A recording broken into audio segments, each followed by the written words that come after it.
Good. Jimmy Stranger, how are you, my friend? Good. How are you? I'm good, man. Good. I'm glad we finally made this happen because I feel like over the past few months, your name has kind of blown up, Yeah, especially it here really has. in NEPA. So Hmm. I want to talk to you about everything that's been happening for the past few months, and um, I feel like you got a story to tell. I know that you were with Bill Corcoran Yeah. on the stacks. I tried not to listen to that because. Not because I didn't want to. I wanted to.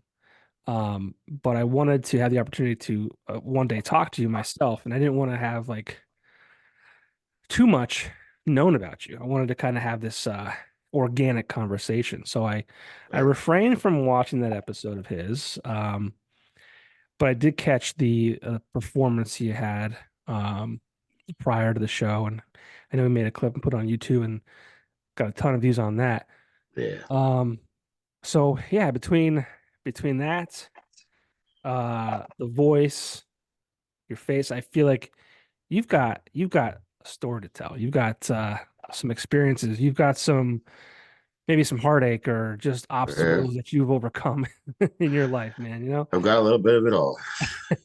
So yeah, so we'll get to where Jimmy Stranger is now. But I wanted to kind of get to know you a little bit on a deeper level. And I can't imagine like Jimmy Stranger is your real name. No. Which I love the name. I'm sure there's a reason behind all of that. But tell me a little bit about you, where you came from, kind of about your upbringing. And I want to get into, where you are today, but I want to kind of get to how Jimmy Stranger became to be. Seems strange. Yeah. Well, I was born and raised in Larksville. I'm Okay. Larksville down the road here. I'm in Dallas right now. That's where I live. But I was born and raised there. I grew the regular grown up, good life. My grandfather played music. That's where the music came in, was because he taught me how to play the mandolin, the fiddle, the guitar, stuff like that. So he had somebody to play with. And then that gets into my name. His name was Stranger Birch. So I just took my first name and my middle name, which was after him, and made Jimmy Stranger. So His that's where the name name was comes from. his name was Stranger. His first legitimate name was Stranger. Wow.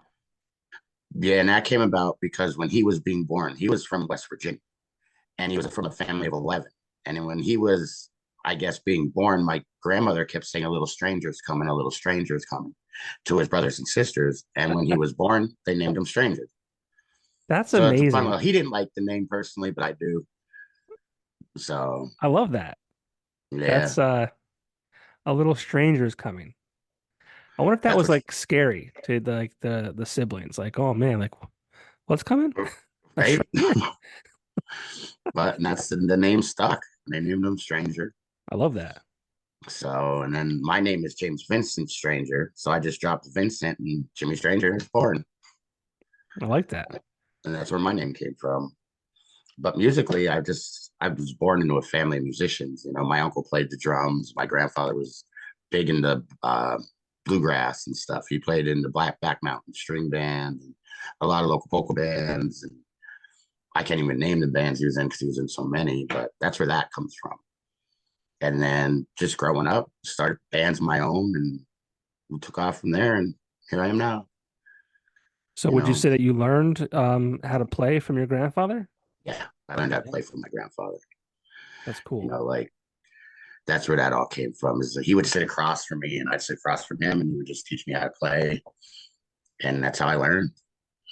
So So and that's no where the no music, formal training, just no kind formal, of that's crazy. yeah, no sing. I never took voice lessons. I've never like I was in chorus and stuff in school, but no formal training of anything. Okay. Just lucky, I guess you could say, that when it comes to music, it's what I do. Well, I mean, how old were you when you were exposed to that? Because I feel like that has a lot to do with, I Too. mean, too. I So was yeah, 2 years. that's like my My daughter mother always is. tells the story that when I was 2 years old, my grandfather handed me a Gibson mandolin, and everybody's mouth dropped because this mandolin was worth a lot of money. I'm 2 years old. He just handed it to me. And he goes, don't freak out. And then when I took it and I start going like this. And he Yeah. goes, he's going to play music. Because I didn't take it or smash on the ground or bang on it. Like I took it and actually was going like this at 2 years old. It was meant to So, be. yeah, and that's 2 years old. I was exposed to it. And that's where I am today. I don't even really remember it not being in my life, you know. So, Yeah, I mean, like, I guess when you're exposed at that young, I mean, my daughter actually today's what? Is it the 11th? Yeah, so yeah, she's 18 months old. No, is 18? No, 17 months old today. Close to two, kind of ish, year and a half, kind of close, whatever. But right, yeah, I guess if you expose and but I can't imagine like giving her an instrument and her being like, okay, yeah, I know what to do with this. Like, right, how important it is to kind of when it's around someone at that age, and it just kind of right. carries with them through life. So, and that was really, I owe that to him. And I mean, he would keep, like, not make me practice and stuff, but he'd take me down. He had a music room, we called it. It was like a room next to the garage. And he would just play. We would just practice, practice, practice. And he would try to keep my grandmother out of there because if she came in, I would always like, I'm going to go Grammy Mm. because I didn't want to practice no more. And he'd just say, you stay out while I'm teaching them music. So, but it did me well. So, My grandfather used to call my grandmother a woman. What are you doing, woman? Never like mean, but like right, just thinking about it now is, and I just kind of like the story kind of brought that back to my memory. Just like, get out of here, right, woman. Leave us alone. Leave the men alone. right. We're doing our thing. Yeah. So, I mean, as far as music goes, you started at 2 years old essentially, and Yeah, um, I mean, talk about music from then until now. Obviously, it's been a part of your life, and you talked about different bands and you talked about different experiences, but um, I've seen videos of you out performing. I've never had the pleasure to see you perform yet. I know I ran into you at the Steamtown Music Awards yeah. this past fall, but I've seen videos, and I mean, it's so much just emotion, I guess you could say, behind the way you sing, and Right. um, where does that come from?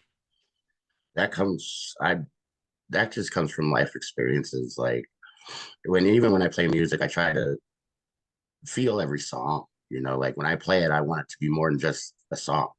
You know, I want everybody else to feel it. So if I feel it, I know maybe somebody else is going to feel it the way I feel it or interpret it their own way. You know, just, but if I could get into your soul, then I know that's, I'm doing something right. You know, it's more than about music.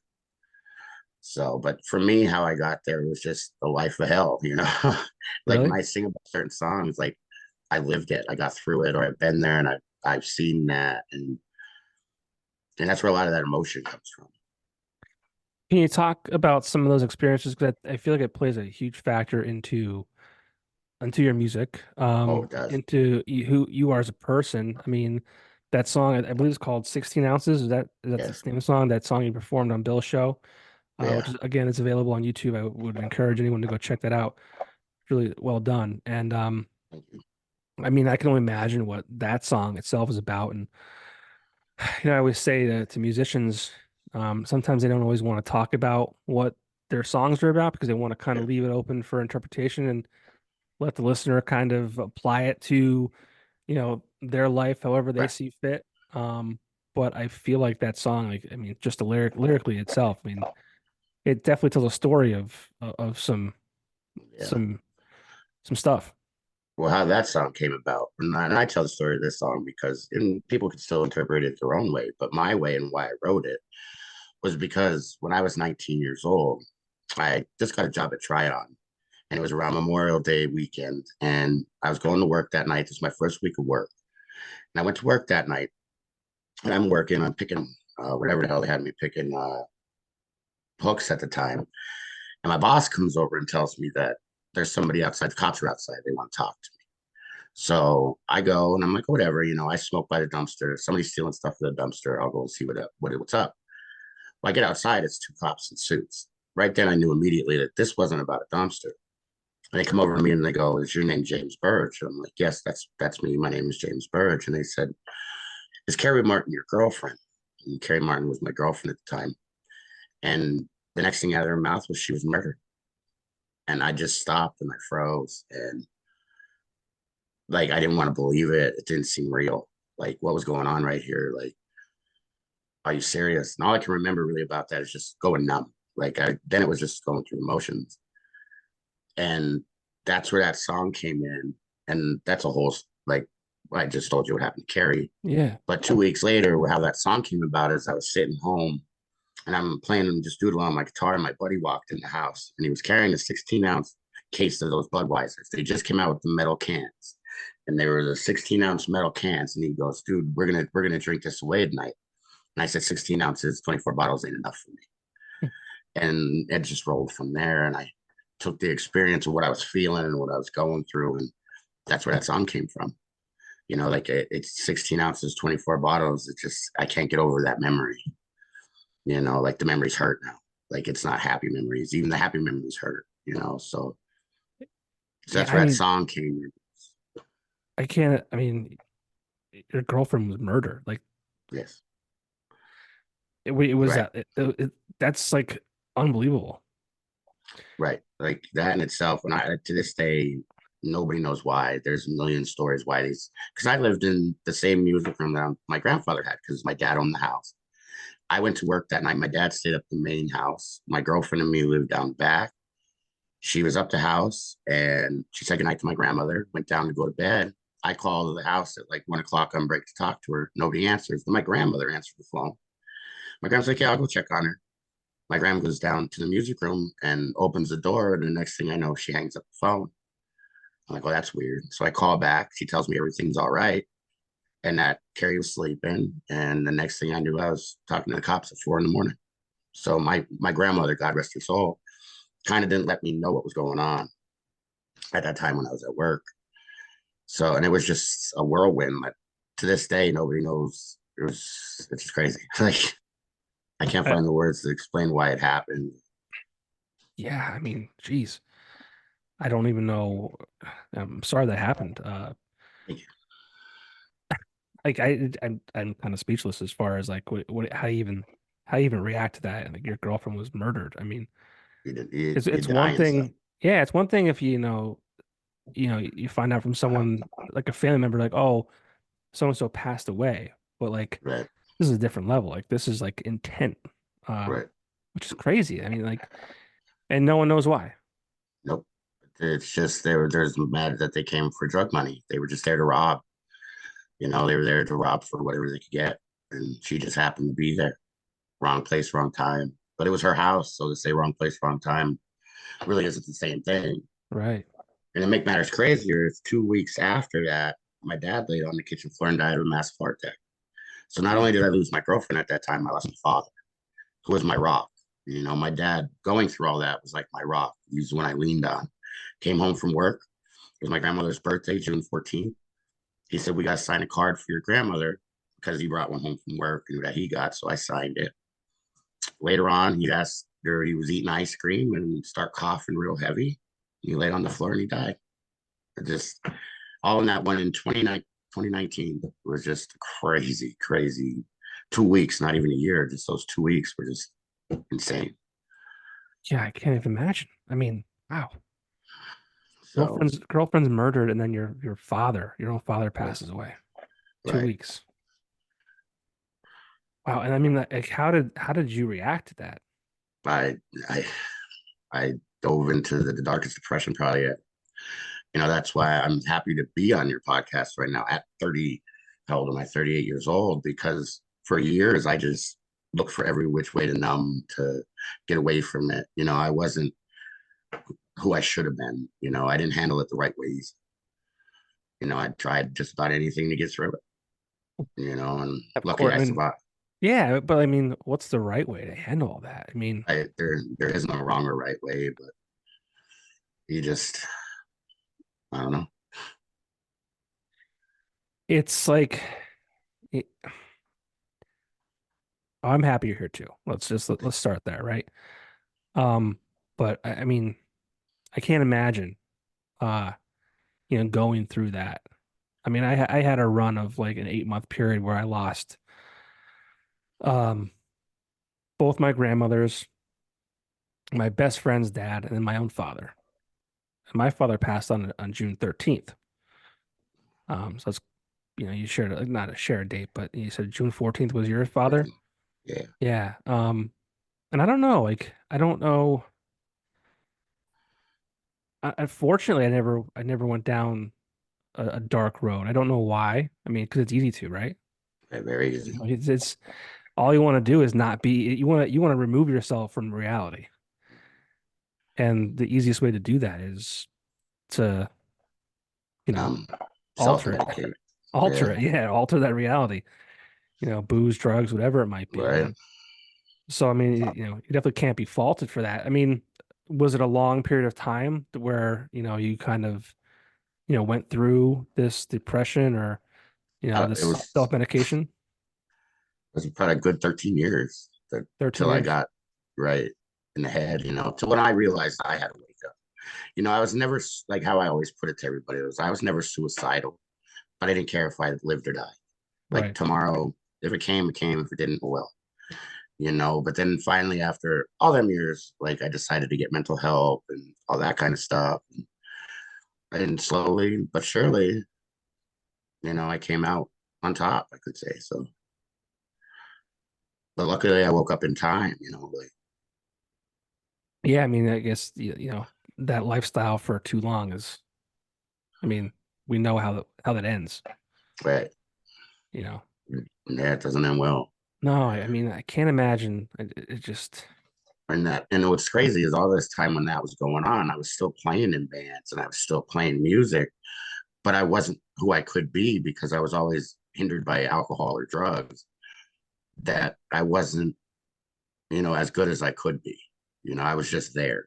And even that was good enough, but it wasn't who I am now, So I like stayed around, but I never panned out to who I am panning out to be now. yeah. This should have happened a lot earlier.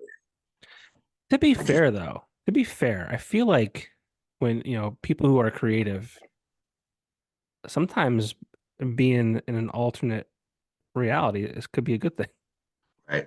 Not in your Oh, case, right. obviously, but I mean, we've got some great music out of the All 70s right. and 60s from you know, You but get a lot of good music from Heartache and all that kind of stuff. So yeah. yeah, but And that comes back into what you asked earlier. There's like all the emotion I put into my music is just all the emotion I've been through in life, and I just put that towards my music.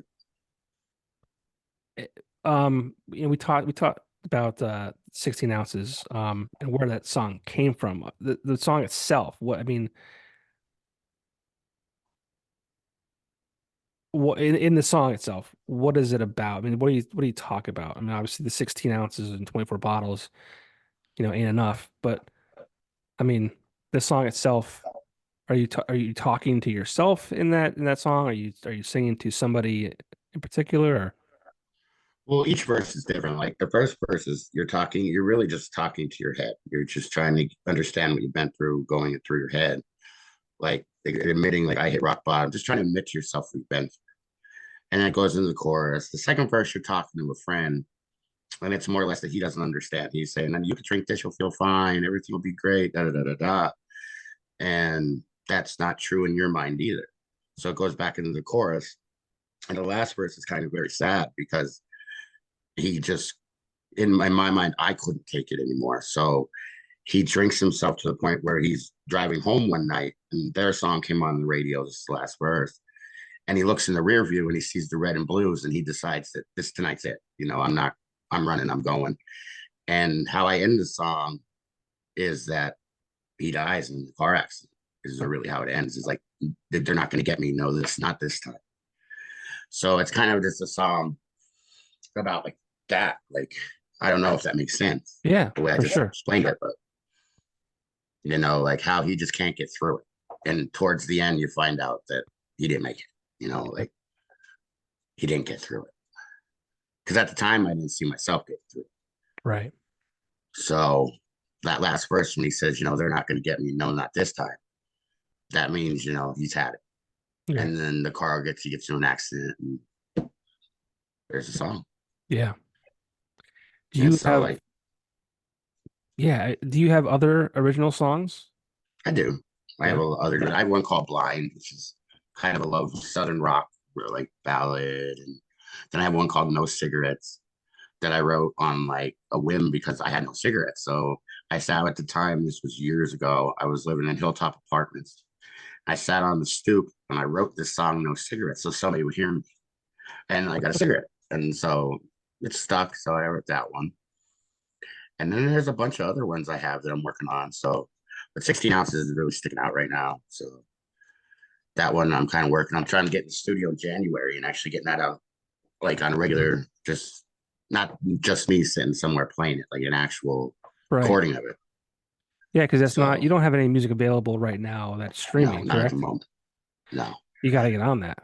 Yeah, that's my next thing in January. I'm going to the studio where we're jumping on the studio thing and we're gonna go from there. Because right now all I really do is have Facebook and I beat the feet. You know what I mean? I play Sure, everywhere man. and anywhere it'll have me. So Well, and that's what yeah, like I said, this the tail end of this year, well, the last half this year, I guess you could say. I mean, Jimmy Stranger blew up. I don't know if that was, the appearance on Bill's show. He does a great job with that's his podcast, and I don't know if it's just like the whole timing of everything. Do you kind of feel that way? Like, Jimmy Stranger's kind of made a name for himself around here this past year? I want to say I do. I want to, but and also the same way I haven't made big enough name as I want to. You know, there's a lot that I want to accomplish still, even just locally.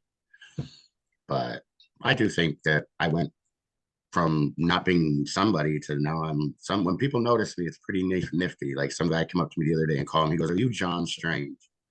But I knew immediately who he was Right. talking about because strange. So I was like, "No, Yeah. I'm Jimmy Stranger." So and it's kind of neat when that happens. You know, like people pick me out in the crowd. So, but Well, yeah, in that last half of this year, it just keeps getting better and better. You know, so I just want to well, keep getting better. You know, yeah, so I remember seeing your name all over, like I said, Bill Show, the Steamtown Awards. Did you win an award that year? I did. I won Best Male Vocalist. Perfect. That's awesome. Yeah, Congratulations. I won the People's Choice, and I got the little trophy. So Beautiful.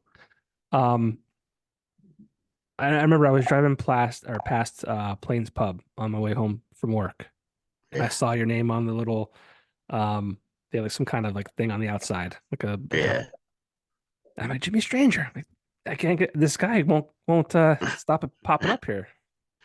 that was just there Friday night. Yeah, that's awesome. Yeah, so but that's what I do. I just play everywhere and everywhere that'll have me from here. Like this week, I'm going from Creekside and Tunkhannock to New Angola on Sunday. So between Tunkhannock and New Angola, and then Thursday I'm at Litsy's, and Friday I don't even know. I'm always somewhere. You know, Now, have you always been this active, or has this year been kind of your busiest yet? this is my busiest yet. Yeah. Like this, but probably the busiest I've been in my whole life because I've always been active. Even my band would play like one Friday, maybe every Friday out of the month. Not like I play now. Like this is strictly what I do. Did usually play like Wednesday to Sunday. Wow. That's a grind, I imagine. Mhm. I love it. But you love it, right? Yeah. It's a grind I love. Yeah. So it's not really a grind because you love it. Um, where do you think you would be without music? Um, had you experienced what you've experienced? Going through everything I've been, I probably did. Yeah. This is probably as honest as I could be with you because music gave me a way to, even when I was just alone and I'd sit around and I'd sing a song and it wouldn't make any sense, but I was getting my feelings out Hmm. and I would just cry and just sing about whatever what I was feeling. And it wasn't a song, it was just me venting. And to look back on that, and if I wasn't able to do that, I don't know if I'd be here or not, because fighting demons is hard and they don't tell you that, like when you get that depressiveness and that unworthy feeling. And, music got me through a lot of dark times. Yeah. Well, that's why I ask, because music is such a special thing. I mean, can you imagine if it never existed for anyone? Right. Like even You just know, to consume, that'd be like music wild. is what I mean, everybody has a song they can relate to, or everybody, even the holidays, it's about the music, like Yeah, we're in the Christmas season, but you hear those Christmas songs and it makes you feel even more spiritual or whatever with Christmas. So, you're right, man. Oh, my wife and my kids call me a Grinch. I don't know if you could see above me here. My wife likes to yeah, it's the decorate, Green Street. she likes to decorate around the house. But yeah, the music definitely, gets you into the spirit. Right, But yeah, I mean, it's such a powerful thing and such a therapeutic thing, especially for, someone like you who performs it. And I mean, right, I remember when the pandemic hit and musicians couldn't perform out. I was like so worried about their mental health because like, yeah, you can perform at home or you can, write and record at home, no big deal. But I think getting those songs out in front of people and in people's ears and kind of, right, testing the waters, so to speak, with an audience, like is right. definitely part of all of the whole thing. So, um, yeah, it's just a cool thing, music. Do you know where you're gonna record? Actually, not at the moment. Okay. So I just know it's gonna be in January, and these are people that are gonna help me out. So I have no idea, where it's gonna be or who's doing it yet. So Also, they're just gonna tell you to show up, and you're gonna show up and kill it. basically, Nice. hopefully, that's what's gonna happen. Do you have a like, 3 or 4 songs you're ready to do, or are you just gonna kind of focus on 16 ounces or Well, I have a couple I could do, mostly focused on 16 ounces, and then see where it goes from there. If I okay. have an opportunity to do more, I could do more because there's other songs that like I do that are covers, but I do them my own way. So probably throw them on there. So we'll see what happens. Now when you perform out, do you is it a lot of covers? All covers, All covers. all covers. Now do you sneak your own in there and then kind of Yeah, check out people's response? once in a while, yeah. I'll sneak my own in there. Like I just been starting to do that with that blind song I was talking about. Like that, I start playing a little bit more, and people like it. See, I wrote it when I was 13. To me, it sounds like a 13-year-old kid wrote it, but I get good feedback on it. So, and that's what I do. 16 ounces. That's another one. And cigarettes. My no cigarette song. I throw that out there. So I do throw my own out there, but I'm majority like I play other people's music. Yeah. And I don't even say that. I don't like saying I play other people's music because I play their music, but I play it my way. Okay. So I put my own spin on everything. It's not exactly like it sounds on their record. Sure. So, but if you want to make money, you got to play other people's music till I become Yeah. somebody, Unfortunately, that's the case, right? I mean, right? I know that like 15, 20 years ago, there was guys making a living, and I'm sure there are today too, like, but making a good living being in cover bands. Right. And no one wanted to do the whole original thing because there was no money, There's no money and you nobody know? goes to see an original. They never heard a song. They want to hear the songs they know, I know. and that's how I was brought up. Like my uncle was in a cover band, my grandfather, like they were basically a cover band. So you want to make money in music, you play covers. So that's where I fell into. So A lot of the people, writing and yeah, a lot of guys do that, and guys and girls do that, but like, was it important for you to do your own, or did that just kind of happen by accident? it just kind of happened really. Like when I was younger, me and my one buddy would sit down, and he was a really good lyricist. So he would write words, and I would write chords and like put the melodies to it and stuff. So that's what I got into. So I just kind of fell into it. Like I always would find a song instead of writing my own songs. What I would do is I'd find a song I could relate to, learn it, and play the hell out. Hmm.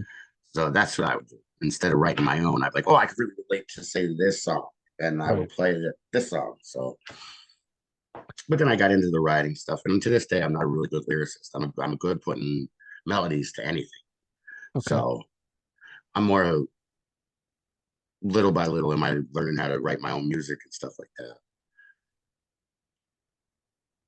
I wonder if your life experience has kind of played, I mean, I imagine it played a huge factor into, your writing too, like Right. almost forced you to kind of write your own stuff. Like, Mm. how do you get that out? I mean, how do you get those, emotions out? I Um, mean, you're right about it. right. That's kind of put me in. That's where a lot of my better songs came from, was going through that. And that's what's hard, is because when I do write, I always want to write sad, sappy, emotional songs. I don't know how to write happy songs. Like I don't know how people do it. I don't either. I think, I mean, I say this a lot on this show. You know, I don't know how musicians write about being happy. I can't write anything, right? But I imagine if I had to write, I'd have to be in a bad place. I'd have to be like just down and out and just like, you know, Right. Going through it. going through it. Yeah, I mean, I think the guy who does it the best is probably the guy from Blue October. He's sober now, but like his early career, I mean, he made a living off of like writing Hating about, it. yeah, I mean, all of that stuff. And it's great music. And I wouldn't say he was better in Right. those moments. It's just different because I love the stuff that they do today, but I don't know how he does that. I can't imagine writing about, being happy. Like that sounds kind of like, you're an asshole. Right. Like, hey, I'm happy today. Yeah. Like, I just, I'm not there yet, but we'll hopefully. It's funny too, and I hope you don't take offense to this, but I feel, when your name blew up, it was kind of around the same time that Jelly Roll was kind Yeah. of this big thing. And you kind of have this like Jelly Roll persona, and I got some tattoos on your face, Yeah. and I can't see the rest of your body, but I imagine you're probably tattooed elsewhere if you Everywhere. if Like, yeah, oh, okay. but Yeah. So I mean, so it was funny, like Jimmy Stranger's blowing up and Jelly Roll's blowing up, and they're kind of similar in their own way. And it was, right. I hope you don't take offense to that, but Absolutely not. yeah. Like in the beginning, it was really awesome to be compared to Jelly Roll, and then I make a joke now that like he's living my life because he's the one making millions. Yeah. I'm just this local guy, but we do run parallel, except like we do look a lot similar, and then we play a lot of stuff. But I've always been country, like I've always been country rock, where he comes from rap, and kind of Yeah. just like converted to Nashville, kind of just claimed it. Hmm. And it's just like I accept that. I love Joey. I love what he's doing. I love his. I play his music. So Yeah. Well, I'll never so forget. I was meeting with the some of the reps from 98.5 KRZ. Well, it's Odyssey. Their radio group. Odyssey owns KRZ, Froggy 101, and some other stations. And they were doing their guitars and stars, and they were in my office, and they're like, "Hey, we want to get shirts done." I work for Axelrad Screen Printing full time during the day. They're in my office, and they're like, "Yeah, we're doing our guitars and stars with Froggy 101. Want to get some shirts done." I said, "Who you bringing to town?" And they're like, "Oh, this person, and Jelly Roll." And I'm like, "Jelly Roll? Like, who's this guy?" They're like, "Oh, he's got this song. It's called this." So and I played it. I'm like, "Okay, this is not bad." And sure as shit, a week later, he's on Joe Rogan. And now I'm like, okay, well, now he's on my radar. I'm a huge Rogan fan. right, Um, so now he's on my radar. And then again, like, just blew up, I feel like. right, But yeah, definitely some similar. The NEPA's Jelly Roll. yeah. That's what a lot of people say. I like But it that. also worked for me that when he dropped "Save Me," I kind of just took it and ran with it myself because I could sing it pretty much just like not just like him, but as good as Pretty close, on yeah. those lines. So that kind of helped me stand out too, because I could sing "Jelly Roll Save Me" when everybody loved it. So Right. here's this guy from here. Yeah. So but yeah, the comparisons to Jelly Roll don't bother me at all. I'm flattered by them. Like Yeah. I wouldn't imagine they would, but you never know, right? right. A lot I, of people are different. yeah, I always like to, especially for local artists. I always if I hear it sounds like, insert national act here.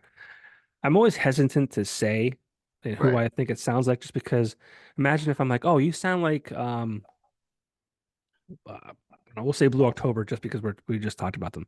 You sound like Blue October, and that band you just said you sound like Blue October, they hate that band.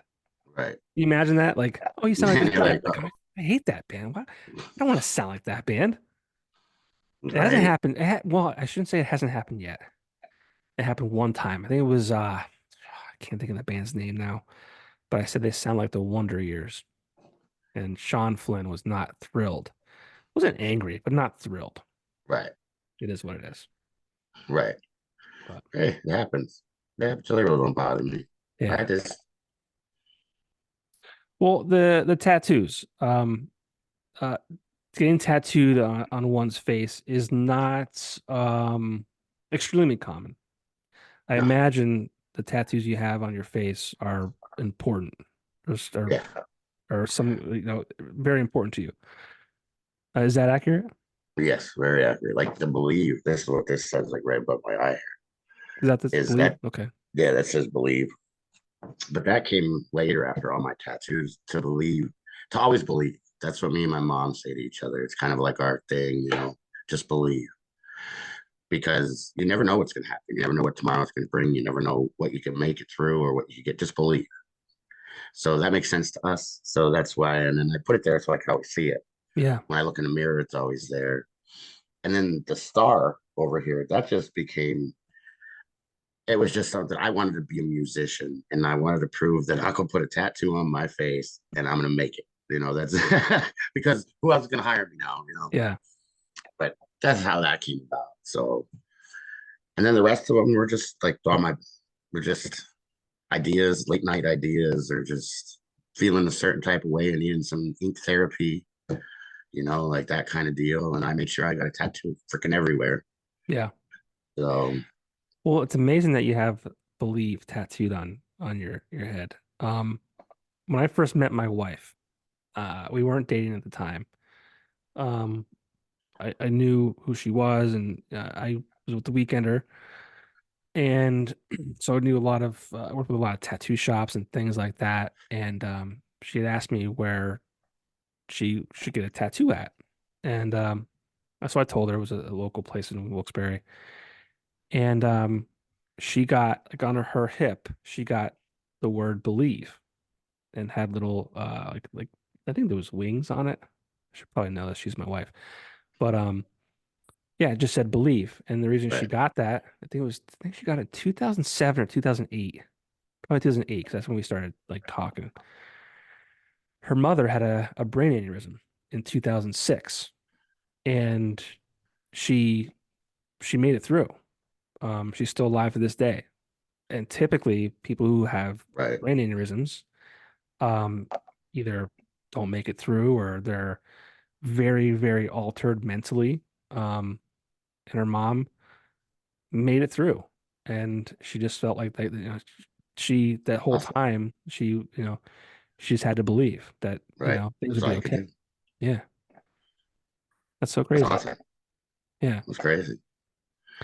it's so it's one of those things that's so important to um no matter what it is, just to if it gets you through it, if it's important to you, or you find solace in it, or whatever it might be, like how important if you have that with you, whether it's a tattoo or just whatever, maybe it's a necklace or whatever, like Right, it's cool how things like that can help people along right. the way.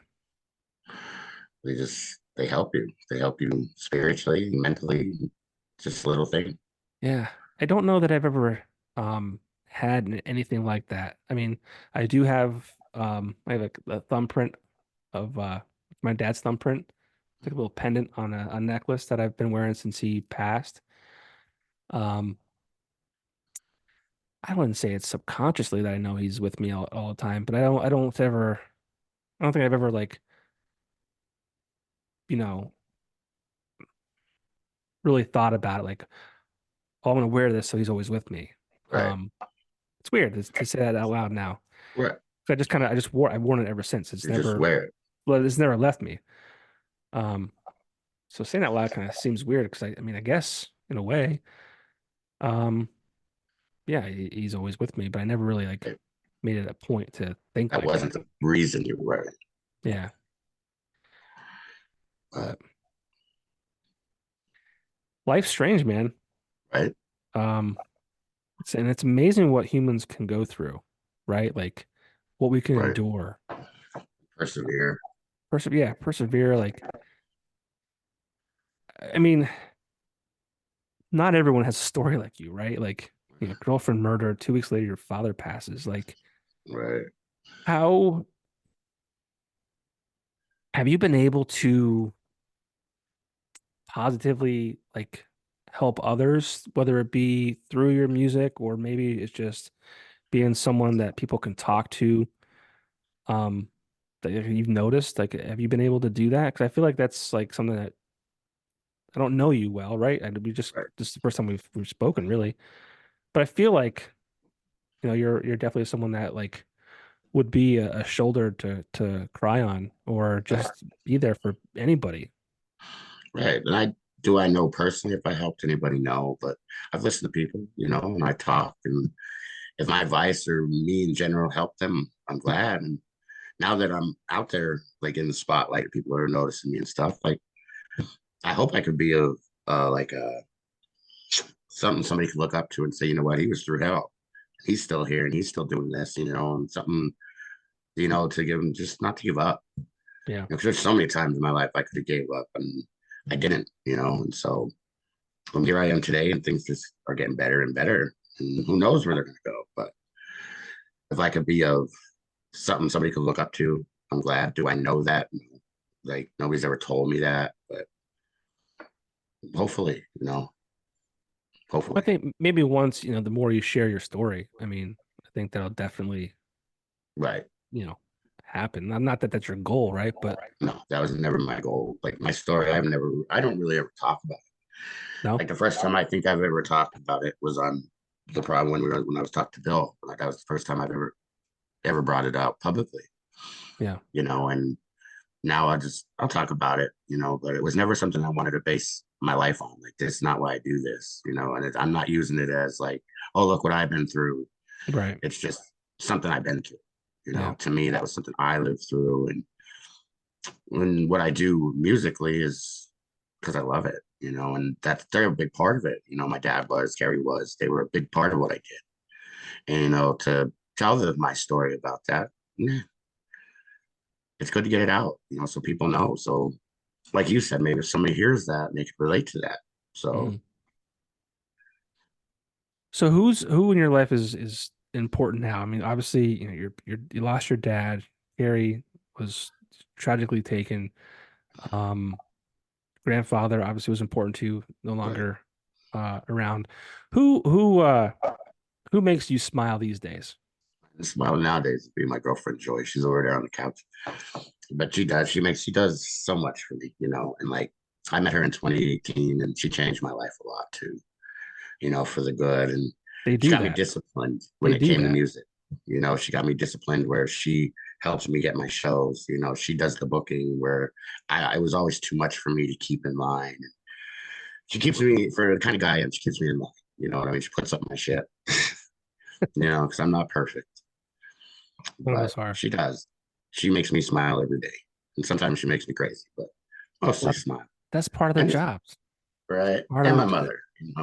Good. I have to say my mom. I love it. My mom is my light. So my mom always makes me happy. Yeah. But between the both of them, it's definitely enjoying my mother.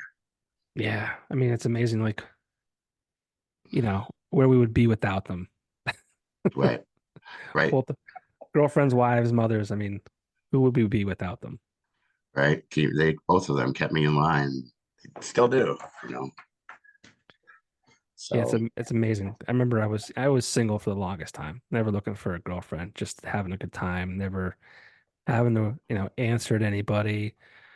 But I look back now, and if I didn't meet my wife at the time we did, not that I was gonna get in trouble, but like I don't know, it was just good timing, and she definitely, I wouldn't say calmed me down because she was 21, I was 25, so she just, started to hit the going out and hanging out and partying and right, stuff like that. So, and I wasn't ready to calm down just yet, but she kept me in line in different ways. But right.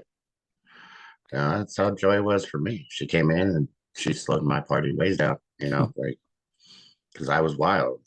And she held on for a long time. And God bless her soul, she did. so So she came in when you were kind of still like, yeah, she came in like semi towards the end. Like we became friends in 2018, from going to the same bar. And then we got together in 2021. We were just friends for years. But she was always there. She was always worried about me. Always made sure, like, like I wasn't doing too much because I would do too much of anything, like too much alcohol. Yeah. I was always to excess. So, but she saved me, for how many times I don't know what she did. Yeah. Now she puts up with me and makes sure that Jimmy Stranger does what he's supposed to do. Well, it's funny. I don't know if her and I maybe just know each other's names or whatever. Because I was talking, or I think she just said, "Oh, this is Joy." Yeah, But it was from your page. I'm like, I don't like. Do I know this person? Or I don't know if you're just letting me know that she was speaking on your behalf. she does. Yeah, Yeah, so it's funny. it's weird. She does a lot for me for that, to speaking on my behalf, like and stuff like that. Just because I'm odd. I have anxiety, like, and to the point where like I don't call and order pizza. Like, it's weird. Like for me to sit here and talk to you, this is a big deal for me. Like it might not seem it, but it's a big deal. Well, at I'm least you're across a computer. I mean, I would imagine sitting down with Bill was probably like real weird. right. Yeah, I sweated my whole time there too. Yeah. But it's just odd. I'm everything a musician shouldn't be. Like I'm introvert. I'm backward. Like when you see me play on stage, I'm not going to come off that stage and be a chatty cat. I'm going to come off. Right. I'm going to go sit over here. I'm going to drink my soda and smoke a cigarette. Like I'm everything a musician backwards. No, I'm trying. Are you though? But are you though? Seriously, let's think about like I think maybe musicians when they're on a stage, they become someone they're not, right?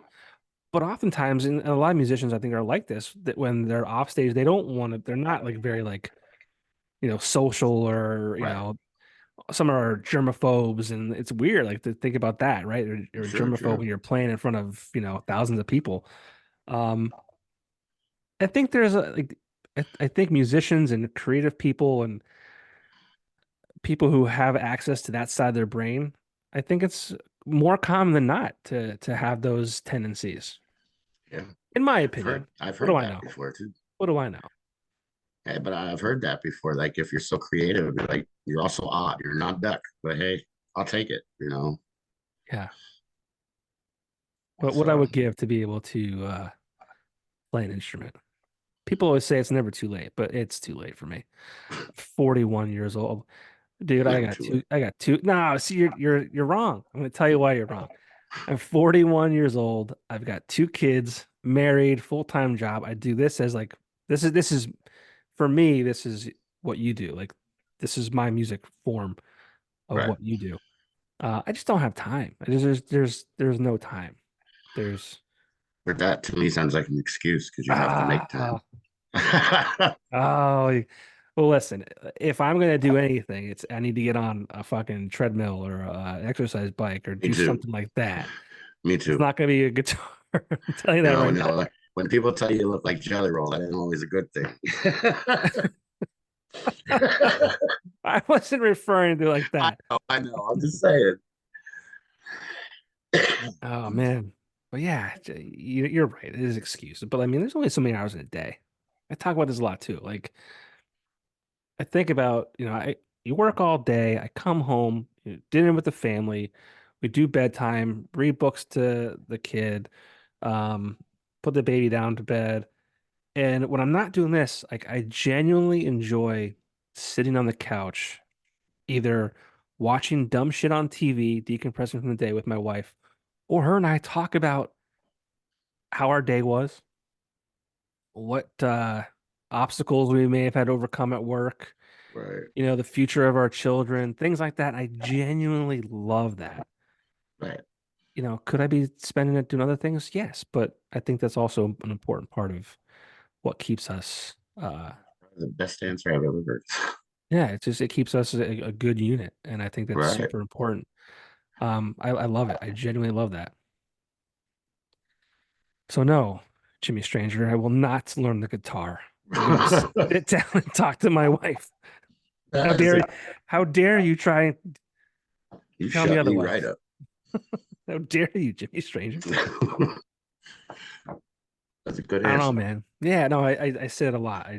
You know, again, maybe I can wake up and work out and exercise, but the way my daughter is right now, she could be up at 5, she could be up Right, at 7, she could be up at 7:30. Today she woke up at 8. And I just can't figure her out. I don't know what's right. going on. So it's hard to, be Find a a time. consistent schedule. So, but enough about me and my children and my lack of sleep and lack of exercise. 2024, Jimmy Stranger. We're talking about studio time. We're talking about, you know, obviously we want to build off of the momentum that you've created this year. Yes. What are we looking at from Jimmy Stranger in 2024 outside of the recording? Any big So plans, big goals, aspirations? to take this as far as I could take it, Yeah, really. I mean, let's manifest it now. Let's I talk just about it now and make it happen. I want to take Jimmy Stranger to next level. You know, I'm already pretty well known. I want to be better well known. You know, I want just to keep this going. You know, I don't even know. Like stop me. Where do I want to go in 2024? Sky's the limit. You know, I just want to take and work on what I already built, make it bigger. You know, hopefully going in the studio and putting out a CD makes that better, and get more people out to shows, different venues, and different. Hopefully, be invited in the summer to different festivals to play at because I know a lot of musicians and they have them. And maybe hey, they'll call me up and stuff like that. Now, the sky's the limit for 2024 right now. Yeah, I think having some music that people can consume on, streaming services, and if you choose to put it on CD, that's great too. Right. But if you can get that out there for people to like, oh, I heard just Jimmy Stranger guy, let me check him out. I mean, that's going to be huge, I think, for you. That's the biggest thing right now is probably getting stuff out there, even on Spotify or wherever, Amazon Music, anywhere, just so they have something to listen to. It's more than Yeah, just a name or more than just a video on Facebook. Because even videos, I always say they don't do me justice. You got to hear me live yeah. because it's totally different, than hearing me in a video. So that studio and doing all that's probably the biggest thing for 2024. Getting everywhere. I think that'll help a I lot. get songs out there that could go anywhere. Now, with that being said, too, like, are you gonna, because you just said how important it is to hear you live. Maybe you've already thought about this. Maybe if you haven't, maybe it's something to consider.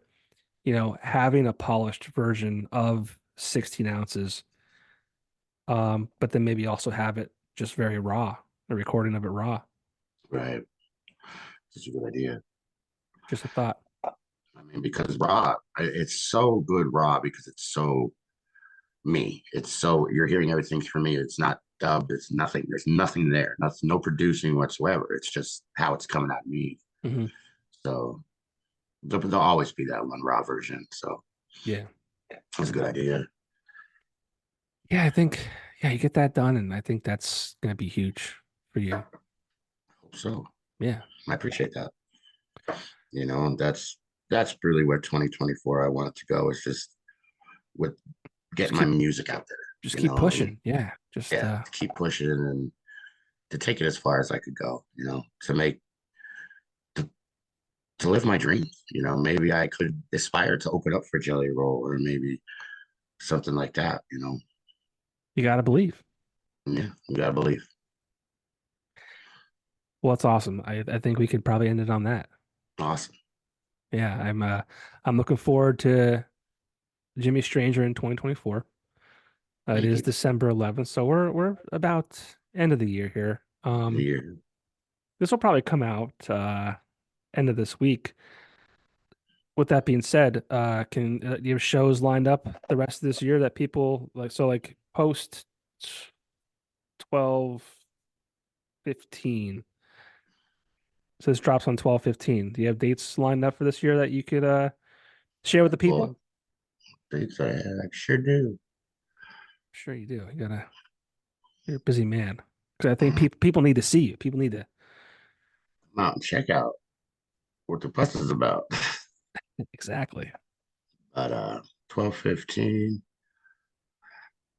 Yeah, 12:15. I'm actually at Swizzle Sticks in Edwardsville doing their Christmas party. Okay. And then 12:16, I'm at the American Legion in Kingston Okay.